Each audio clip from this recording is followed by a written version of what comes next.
Hi there, welcome to the Riley Strain case. Wanted to present to you some interesting breaking news from the mother and her original interaction with Riley before going missing. It could turn everything upside down, and it does lean in the direction of foul play. I want to present to you the latest information and news today, put it into perspective, give you my analysis on the matter, and even look back over at the CCTV footage or a portion of it as he was crossing some kind of sidewalk to understand what's really going on. Now, I'll also provide a tiny little backstory as well in case you're wondering what is going on. You can always check my previous video out for a recount of the original story of how things played out in detail, factually speaking, top right of this corner. You click on that, you should be able to find the video, okay? Welcome to anyone that is currently here in this live premiere. I did do an earlier video as well. Make sure to catch up on that when you've got time. And anyone in general, share your thoughts and opinions down below in the comment section to let me know what you think of the matter with the recent breaking news. So, brief little backstory. Riley Strain, missing individual, then later found in water. Right? As I said, full story and all that detail, you can check my previous video. But before that, prior, was at a bar with, I guess we'd call it fraternity brothers. Group of guys hanging out at a bar. Just so happened that Riley Strain was kicked out of the bar. For what reason, I guess, remains unknown, but you could come to some kind of possible idea, right, depending on the state he was in when you link it to the CCTV footage.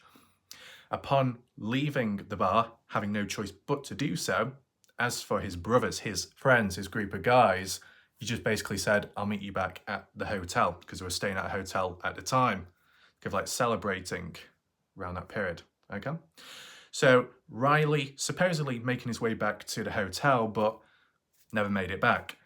And of course, with his body being found in the water later, at the time when dating back, it's the understanding of what happened to Riley for him to end up there in the water, to end up dead. Why was his pants missing? Why was his cowboy boots, or just his boots in general, missing? What happened? Upon going through some supposed homeless encampment nearby, there was links there. What do they know? Were they responsible or not? When it came to the autopsy report, eventually, with Riley's body, they found nothing suspicious, no sign of foul play, okay? But the breaking news that has come out earlier today is that the mother has reached out saying that she received a text message or some kind of call from Riley about his drink when he was in the bar tasting a little bit funny, not how it used to be, I guess. And obviously, if it tastes funny, was something added into the drink? Was Riley's drink spiked by someone? Is that the reason why Riley died later on? When he was leaving the bar, he was on a walk back, disorientated, dizzy, depending on the side effects, and then leading to death. Or if it just simply caused disorientation, which then led to stumbling and losing your reflexes, your strength, your ability, your presence, your perception. You're losing all of that within you. You can't defend yourself. So if stumbling about, you hit your head, could be fatal. Or if you fall into water, you could drown. Just trying to understand that. The only point what I will add in first and foremost before we go any further, it did say the official autopsy report stated there was no foul play. Surely there would be some kind of substance within the body when doing the autopsy report, but arguably, maybe that left the body of Riley by the time they found him. If it's all in a short space of time, you find someone, you do an autopsy, you do some kind of test on them, and you find that there was something in their bloodstream at the time. Or it might, if you had an individual that was inappropriately touched, okay? I'm not using the keyword because I don't know what YouTube can be like. But But if you're inappropriately touched and someone does something to you, then you go to the police or the hospital afterwards and they do test on you and they say, we found some kind of substance within your bloodstream or within your body. Have you been taking anything? And the victim would say, no, I haven't. And then they could say, well, probably because your drink was spiked, you were drugged, you became unconscious, and then the attacker did what they did to you because you were in a vulnerable state, right? You know, like one thing can lead to another. So in the Riley Strain situation, are we dealing with a similar situation there, or some kind of intent to kill Riley, or was it some kind of joke or prank gone wrong? You take in consideration when it comes to the fraternity brothers, it was stated by the family, and I think the friend of the family, that they've been very quiet. They've not reached out with any answers. They've been very quiet. And sometimes when people are quiet, it might be because they're hiding something, they're responsible, or they know something in the background and they don't want to reveal it. Is there a very small chance that one or some of the fraternity brothers did a prank and it went wrong by spiking Riley's drink? Okay, this is all based around the framework of what the mother has said from her interaction with Riley, last known interaction. Take this all into mind. We will look at the official news report in a second. Just be patient and make sure to stick around to fully understand this conversation. I will also include the CCTV footage later on in this video and I can narrate over it. Fingers crossed, YouTube, don't screw me over for copyright. I'm not going to show my face on top of the screen because I'm not quite sure how to do that, but I will narrate over it. I might even add a little photo of my face bottom right corner of the screen as an overlay, because people did say such as in the true crime community, if you put your face on top of a news interview, you can work around the BS, right? So in case you're wondering why I do that later, okay? So the other question, or the other key point you should be asking and throwing on in, if the authorities and the official autopsy report stated no foul play, why are the parents, or at least why is the mother, so persistent on the idea of foul play? Why do they keep pushing that idea? Why couldn't an individual just simply accept that maybe there isn't any foul play? Maybe it's because of mother's instinct. Maybe it's down to the fact that they know their son fairly well and know he wouldn't be this reckless, or he wouldn't do this type of stuff. He wouldn't put himself in danger. He's just not reckless. He's a good individual. Let's just put it like that, okay? So it's hard to believe that, you know, the outcome would be possibly too drunk or under the influence of something by choice, being reckless and being alone at the time, and danger to themselves in the environment they're in. They're quite a stable, upstanding individual of certain standards, and that's what you knew them by. You couldn't imagine it any other way, right? So you would come down to, it has to be foul play. There's no possible other way why Riley would end up in that state and end up where he was at the end. It's just not possible. But take this into consideration, as for some people, if you've been, you know, experiencing previous cases with the Dylan Rounds case, you had the family, you had the parents that knew Dylan pretty well, right? Or at least claimed they did. And people in the community, some out there, were quick to dismiss the parents and say they don't know what they're talking about. The parents believing there was foul play and that there was a certain individual responsible, and yet the community was saying, no, the family don't know what they're talking about. They're not around Dylan all the time. They're not, you know, in his presence that often. Dylan's by himself, etc. How would they know what Dylan gets up to and what he's done here and there? They're not always looking over Dylan. Whilst that might be true there as for what you get up to in day-to-day life, as for certain routines, rituals and behaviour, you know, as parents or brothers or sisters, if you're around certain people for long enough, you're probably going to pick up on those patterns and know that individual much better than a stranger would online. So you take that into consideration there, and you can also take it into consideration here with Riley Strain's parents, right? Riley himself, okay, maybe the parents don't know what he gets up to all the time, kind of like any other situation in life, but you know, if there's never been any close calls or any recklessness in the past, why would there be now? Is it because Riley is surrounded by bad influences? Yes, no? That's just a question, in case anyone wonders, okay? Was it a question of wrong place, wrong time? Just trying to understand that, okay? Now, at the end of the day, foul play or not, it can still come down to the activity of drinking alcohol. And it was revealed, and you probably see it in the news report shortly, cola and rum or something like that. So alcohol still is involved, more alcohol than cola, or just drinking just too many alcoholic drinks, which leads to the person getting drunk. And if you're drunk, you could be quite noisy, boisterous, or aggressive. It depends how the body reacts to high intake of alcohol, and when you're drunk, people react in different ways. But whatever way Riley was maybe behaving in caught the attention of the staff and the people that work in the bar or the restaurant, whatever you want to call it, and said, you need to leave, you're causing a scene, can you please leave? And that's what happened. Wasn't much resistance from how the story was told, so that's something, I guess. But obviously, if you're not in the best state, is it a good idea to be walking alone, whether it be daytime or more so nighttime? Especially at nighttime in this case, is it a good idea to be walking alone back home? Because you can be considered vulnerable and maybe even a danger to yourself, depending what your reaction time and balance is like. If you got to cross streets, okay, you're going to be looking for cars coming and going, or you're just going to walk across. There's that risk. Other hazards along the way, any trip hazards, all those factors you take in mind. That's why sometimes people need to be picked up by a friend, or they need a friend to escort them back home so they don't fall on over.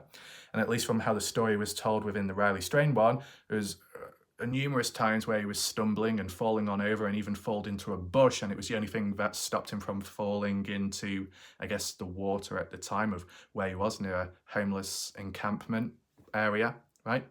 So we're stumbling around. That can be side effects of alcohol intake.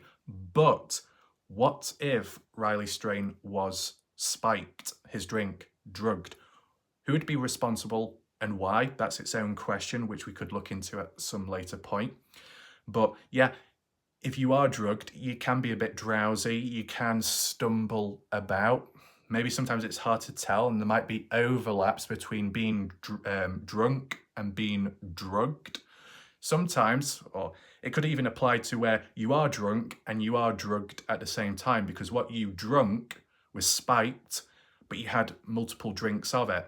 Not saying that every drink was spiked, but at least one of the drinks could have been, and then he carried on drinking afterwards. So you could have got a symptom overlap of side effects of being drunk, and on top of that, side effects of being drugged, okay? And it can be fatal, it can lead to death. And if it's not directly leading to death, it can make you vulnerable, it can make you drowsy, it can make you disorientated, to the point where if you're in a certain environment and there's hazardous things around you, if you fall or trip, hit your head or fall in water, you might not be able to react or respond.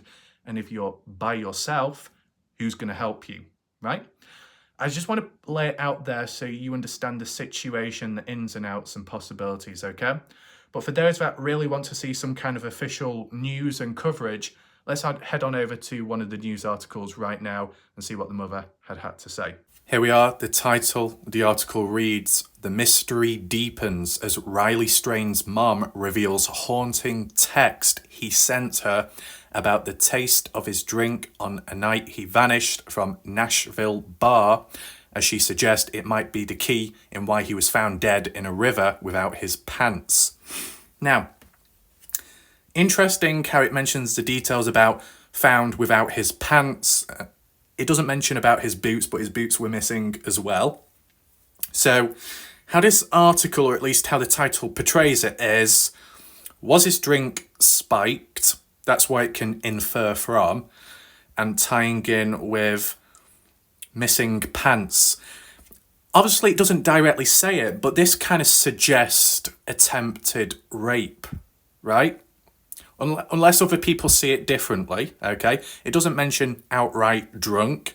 It doesn't quite mention outright spiked, but how you can infer from the text, it does seem to come off in a certain way and not so positive. But nevertheless, this was by Bethan Sexton for Daily Mail, 16th of April 2024, very recent, updated at 21:07, 16th of April.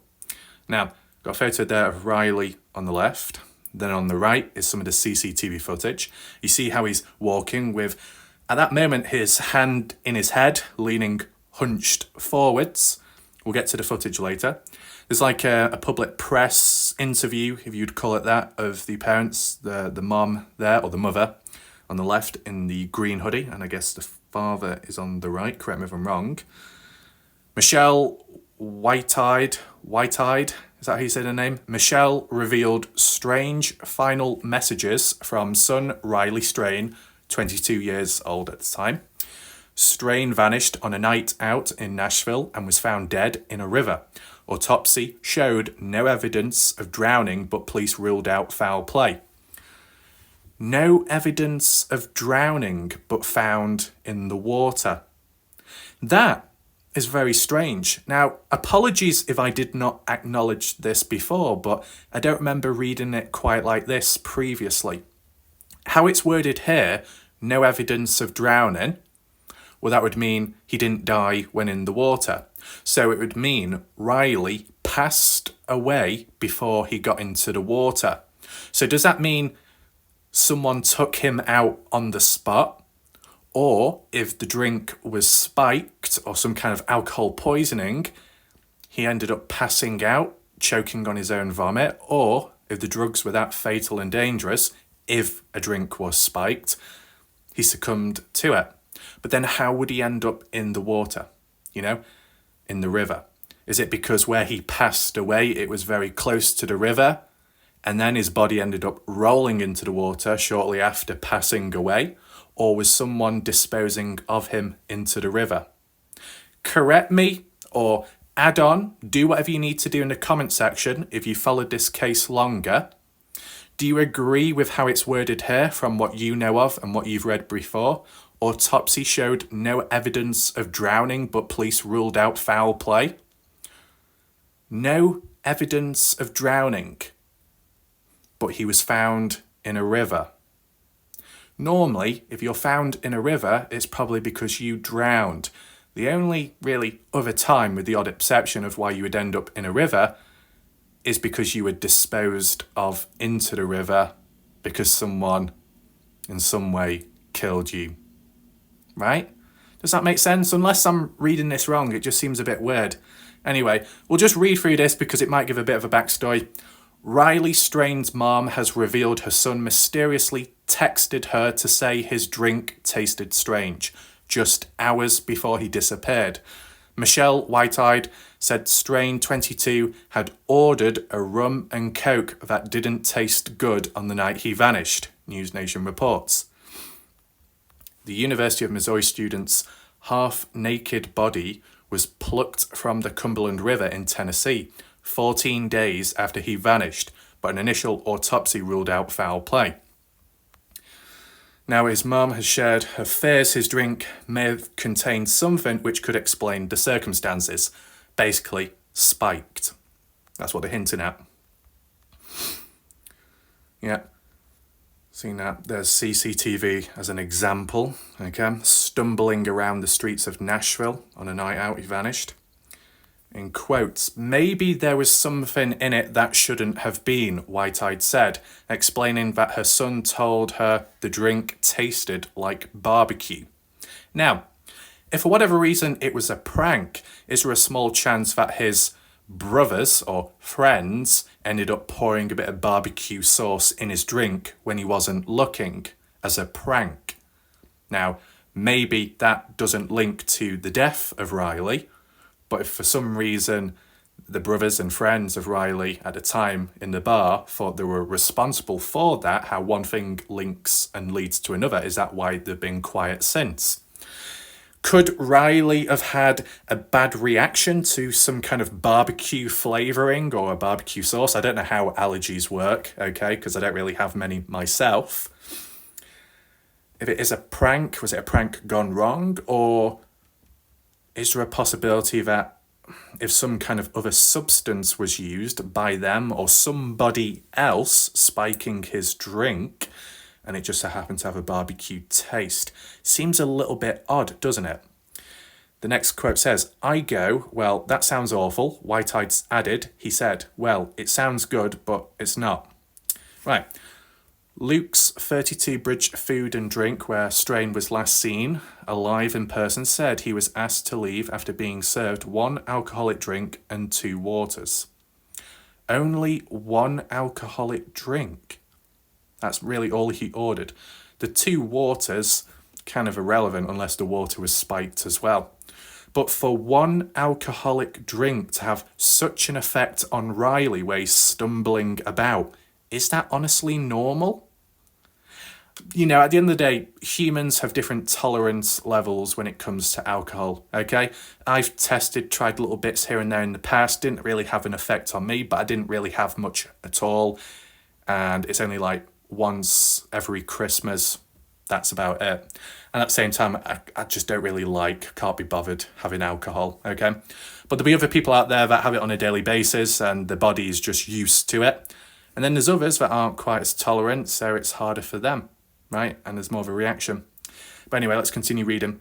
The Delta Chi fraternity member was in Tennessee on a group trip for their annual spring formal when he was kicked out of the bar around 10 p.m. So kicked out. Is that due to bad behaviour, being boisterous inside? Did that drink truly have such a negative side effect on him? Or was there some kind of substance within it which caused side effects? For it to kick in fairly quick as well, right? I mean, how long does it take for it to kick in a fatal way or in such a vulnerable state? So if you have been drugged, whatever it may be, and it could render you unconscious or much worse, how long does it take from indigestion of it, taking it in, and then it working through the body, the bloodstream, whatever? How long would it take? Is there a way to time it, possibly, to establish a possible link? Anyway, it says surveillance video showed him falling as he walked the streets of Nashville before his disappearance on March 8th. Additional surveillance footage released by Nashville police show him wobbling and appearing confused as he crossed a closed road near the water. Next morning, his fraternity brothers tried to find Strain using his Snapchat location, but were unsuccessful and called police to report him missing. Whitehead said her son had been excited for the trip, but her world came crashing down when she received a call from his friends informing him they could not find him. In quotes, I said, "What do you mean he's with you? Why would I? What do you mean you can't find him?" Whitehead called. Goes, "Well, he's not in the hotel and we can't find him." There's a mother there. There's a photo as example Riley found by a worker for a local building materials company that unloads barges at the river. Okay. His last cell phone location was recorded between Gay Street and James Robertson Parkway, close to the bar where he was last seen. A frantic search ensured, and Strain was eventually found in the river without pants, shoes, or his wallet. Yeah, I mean, I'll put towards a very brief idea right now, okay? Sometimes, and it doesn't always apply, but if a person was supposedly spiked, they can be taken advantage of afterwards in different ways, but it can also entail one's wallet and financial gain, right? Being taken from the victim. Did that apply to Riley? But then again, being realistic, when it came to Riley, the autopsy reports didn't say anything about rape or any DNA belonging to any other males. Is that because he was put into the water? Would DNA have been lost if he was touched or grabbed or hurt, but not internally to that extent, or bruising to that extent?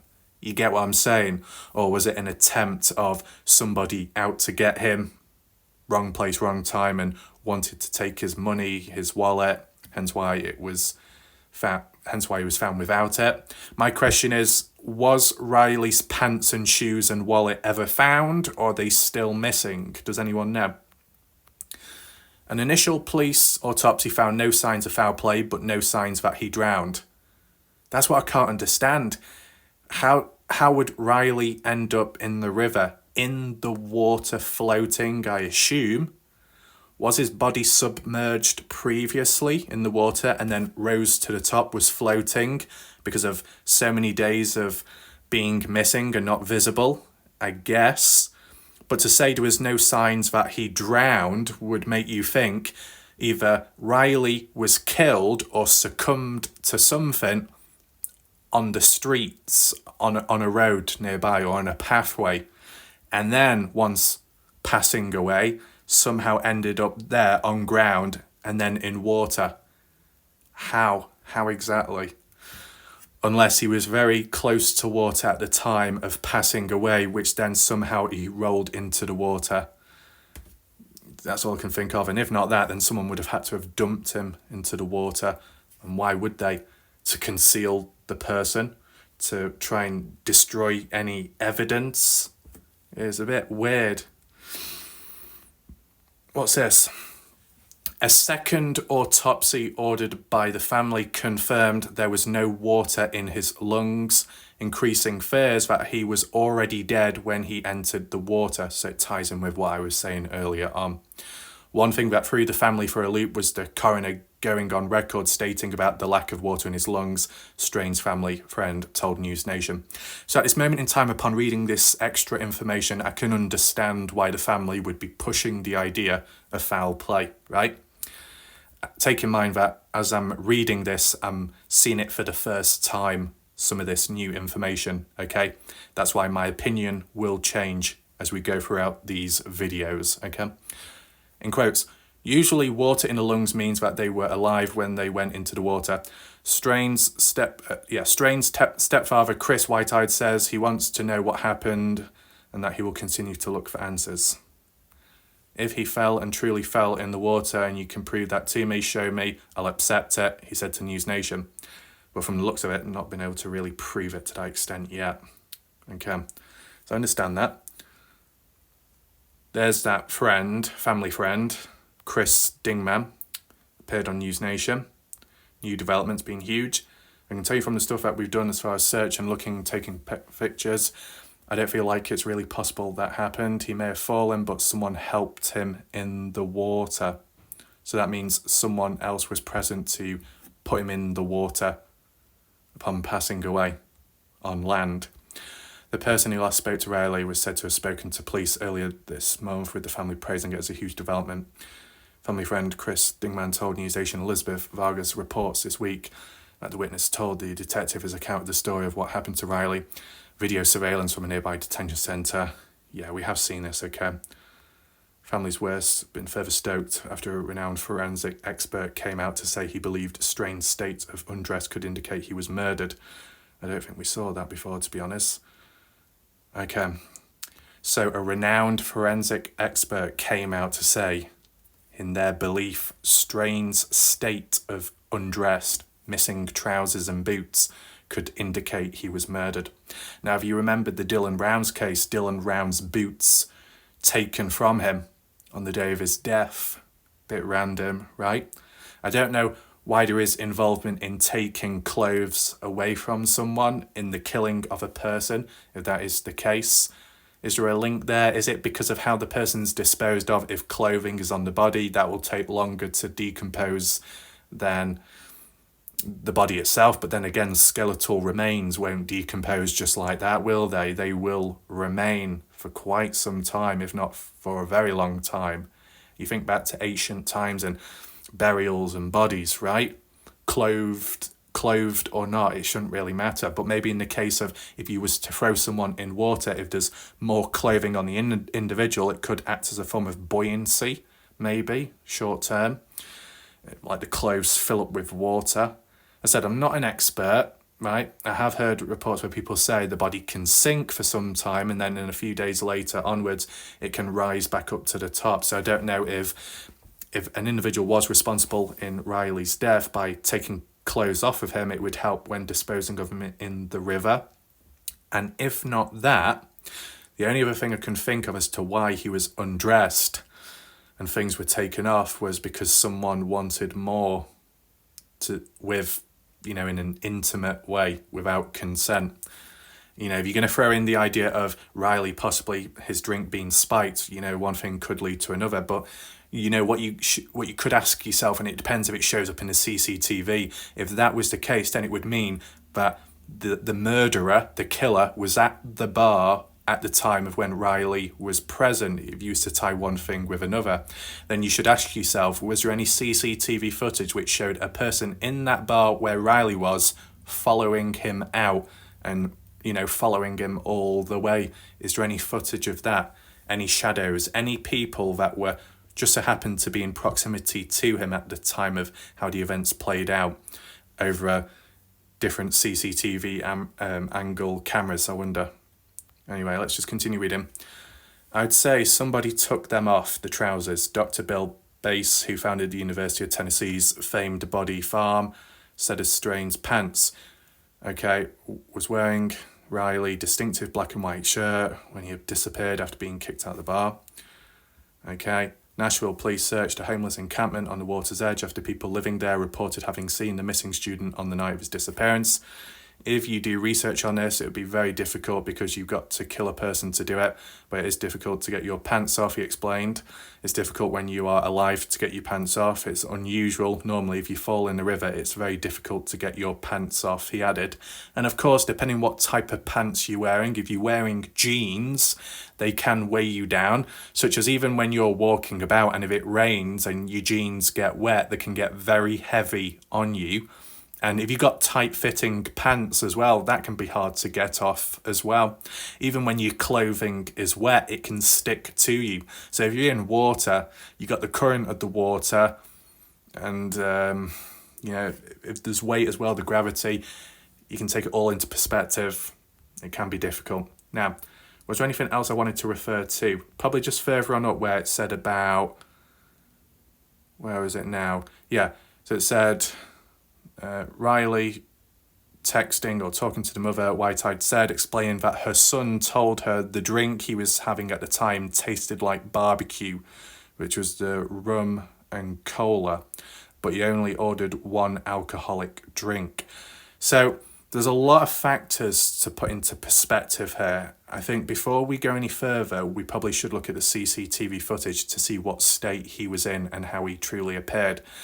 The only other point I just want to add in is, in terms of how you may taste something, depending what your taste buds are like at a time, if you are ill, your taste buds can be impacted, lack of taste or a change of taste. Could it be a link to hormones and changes there, maybe of a certain age or gender? I'm not an expert, but it's just worth taking into consideration.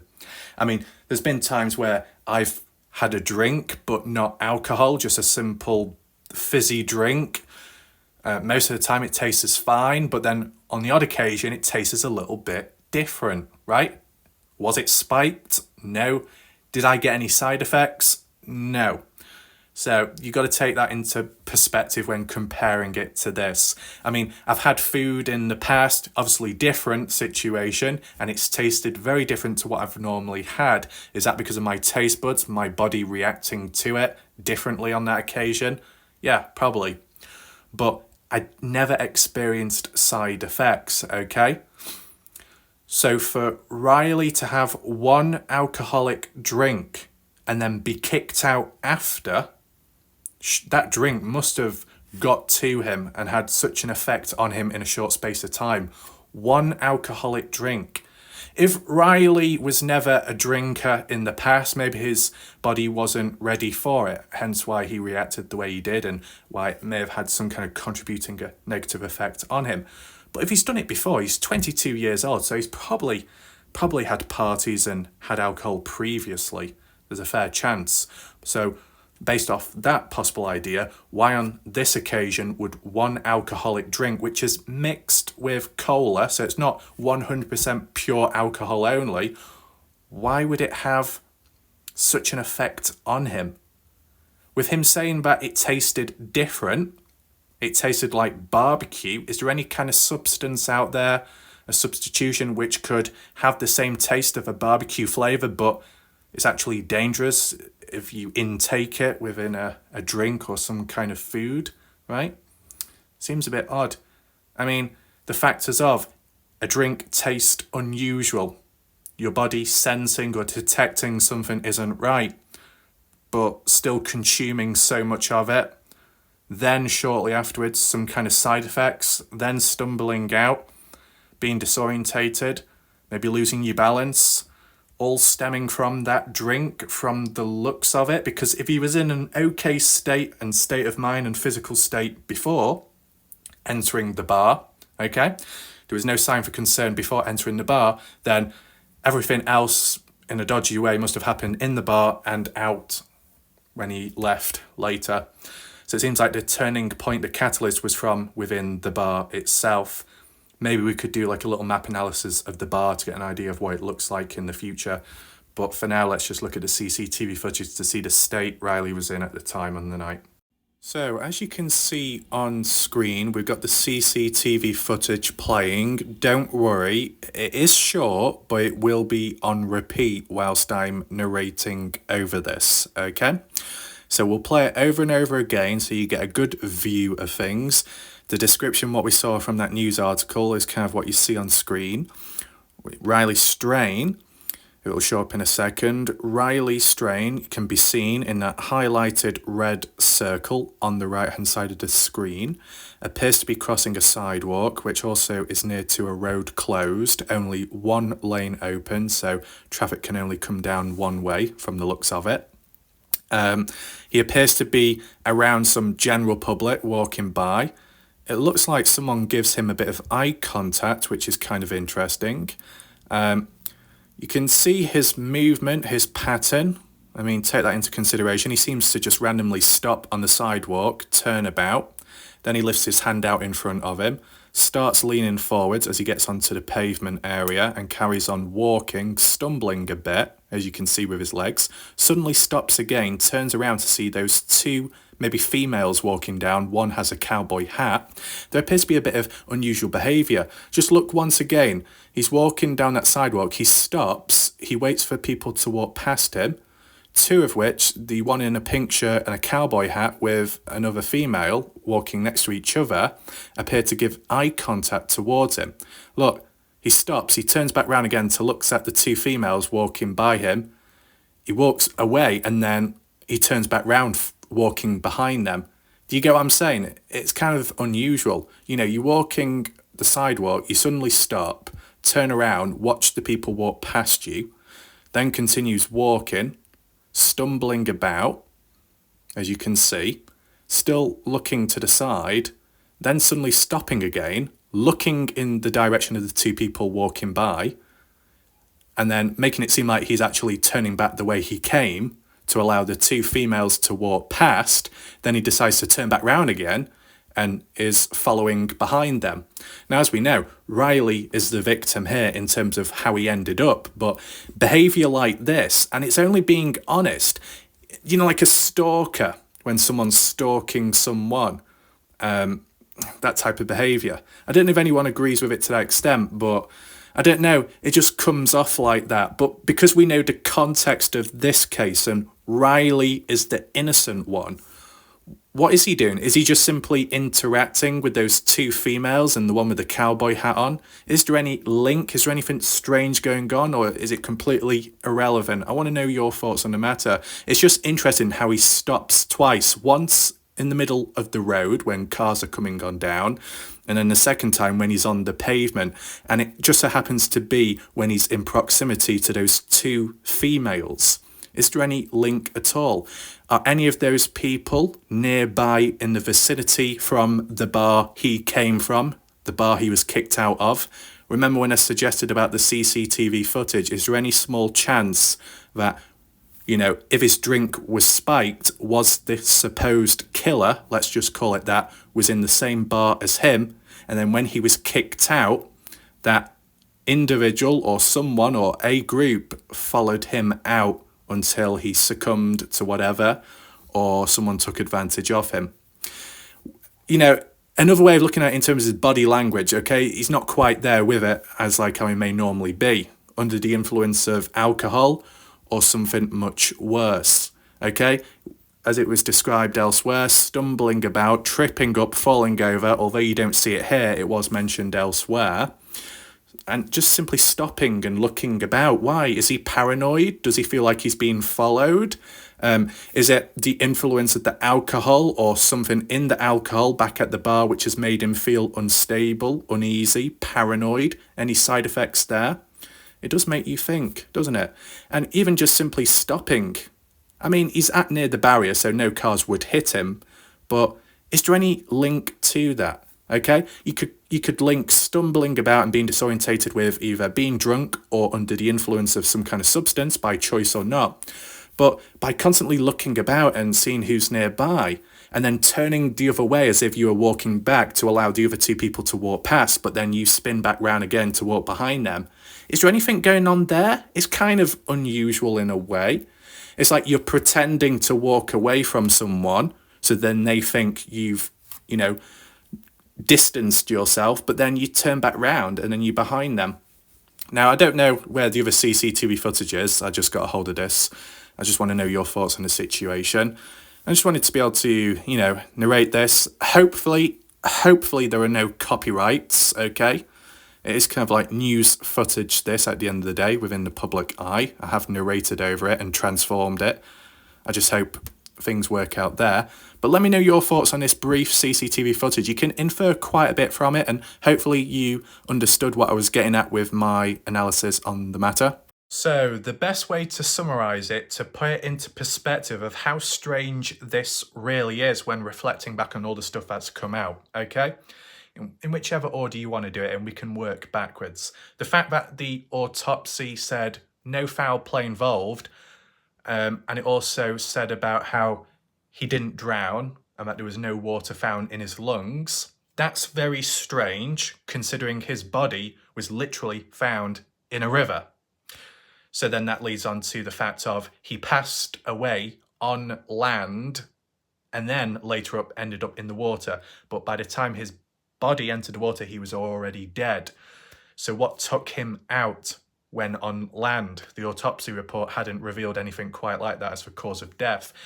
As well, the autopsy report didn't mention any substances found within the body. So if he did have a drink, which he did, and it tasted a bit off, a bit random, barbecue flavoured, was that because just of his taste buds? Or was it because his friends did a prank on him and poured barbecue sauce in his drink when he wasn't looking?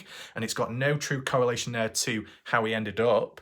But, for him to be kicked out at the bar, Riley, why would Riley be kicked out at the bar? I was just assuming maybe drunk at the time or being a bit noisy, being a bit high energy, maybe if he had been drinking.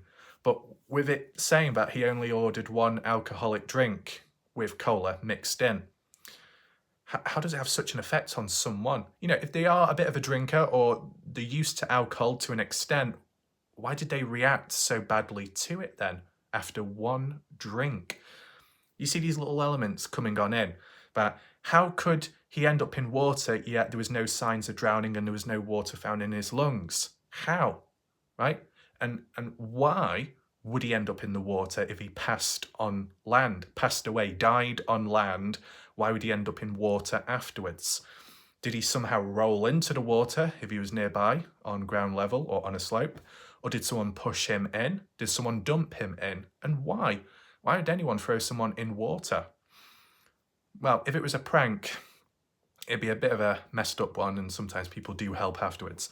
But Riley was by himself, okay? His friends were at the bar. No one followed or escorted him home from the likes of that.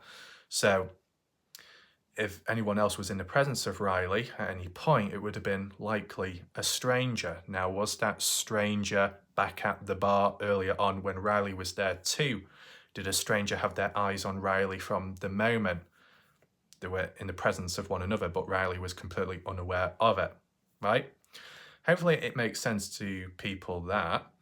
Obviously the article and what the mother has said, not saying literally spiked, but in terms of some kind of drink being altered with, probably not a good idea to be consuming anymore, you can see how you can infer from it. The other strange factors of wallet not there on Riley, boots not there, pants missing. I'm assuming those items have not been found yet. Correct me if I'm wrong down below in the comment section, that would be appreciated. But if he's not without his wallet, I mean, you could have just wrote it off and said, oh, maybe he dropped it, maybe he was clumsy. Sometimes if you're drunk, you can drop stuff, you can forget about things, it can happen. But your pants missing and your boots, that seems a little bit far-fetched. Now, I did say about how a drunk person could take off certain clothing or shirt if they're not quite there with it, if they're messing about.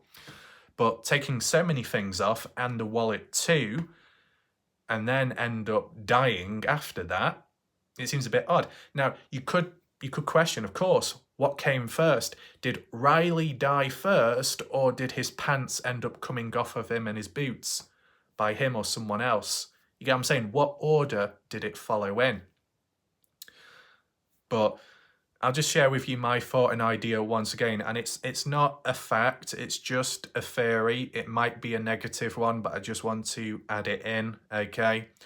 You look at Riley, you look at his image, his photos, is there a very small chance that there was an individual in that bar at the time, saw him, or wanted something from him, somehow spiked his drink, hence why it tasted weird and funny.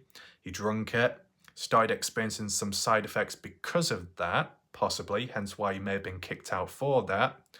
And then walking the streets by himself, by choice, but maybe he wasn't in the right frame of mind to make decisions in the first place, consider him. Walking the streets as we saw, stumbling about, looking around, stopping and starting, making eye contact with those two females, for whatever reason. It could be just random, meaningless, of course, but it was there, it was noticed. And then making his way on and on, near to that river, near to that homeless encampment, and then something happening right there, or just before, or just after, right? And if anyone was in that bar responsible for anything happening to Riley, there's probably a chance that that person would have followed Riley onwards. Was there any talk about that in the CCTV footage? Not from the looks of it, but we'd probably have to look at a range of different CCTV footage to compare and contrast, right? If you had multiple different CCTV footages from along the way his journey, and you saw there was a correlation between Riley and another individual, male or female, more likely to be male though, following him all the way, you could create a possible link. There's a possibility, right? If that wasn't the case, is there a chance Riley was just simply drunk? But how could he be drunk from just one drink? It depends how his body reacts, as I said. But if for whatever reason he was just simply drunk, or somehow he passed out, then was someone nearby taking advantage of him? I mean, you got their homeless encampment, and supposedly they plead innocence, but if they are homeless, well, what are they lacking? Money? Would they take advantage of that if Riley was walking by and was passed out or knocked out or succumbed to any substance within his body and thought, oh, this is an opportunistic time to take what we can?